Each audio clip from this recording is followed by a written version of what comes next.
Hello my dear students, हम बात कर रहे हैं एक्सेलरेशन ड्यू टू ग्रेविटी और इससे रिलेटेड जो जेई में क्वेश्चंस आए हुए हैं उसकी बात कर रहे हैं। जेई 2023 24 जनवरी को सेकंड शिफ्ट में हमारे पास में एक क्वेश्चन आया है, that is assertion reason type question. और यहाँ पर असर्शन मतलब कि पहला स्टेटमेंट हमको गिवन है, the pendulum clock when taken to Mount Everest become fast.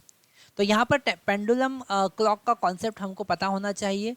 हमको पता होना चाहिए कि उसका time period t is equal to 2π√L/g होता है।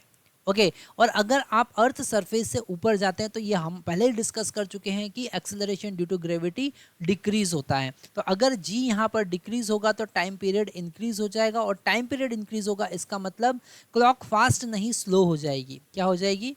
स्लो हो जाएगी। मतलब कि असर्शन बिल्कुल गलत है, क्लॉक फास्ट नहीं स्लो हो जाएगी, क्योंकि जी का वैल्यू डिक्रीज हो रहा है। जी का वैल्यू डिक्रीज होगा तो टाइम पीरियड इंक्रीज होगा, टाइम पीरियड इंक्रीज होगा तो क्लॉक स्लो हो जाएगी। क्वेश्चन में रीजन में गिवन है, the value of g acceleration due to gravity is less at Mount Everest than its value on surface of earth.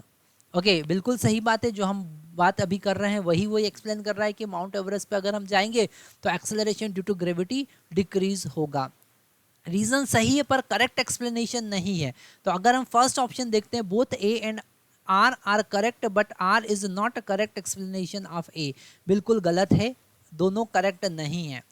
Both A and R correct but is correct explanation, बिल्कुल ये भी गलत है। A is correct, A is not correct but R is correct, बिल्कुल सही है। Third is the correct answer. यहाँ पर हम थर्ड पर टिक करेंगे।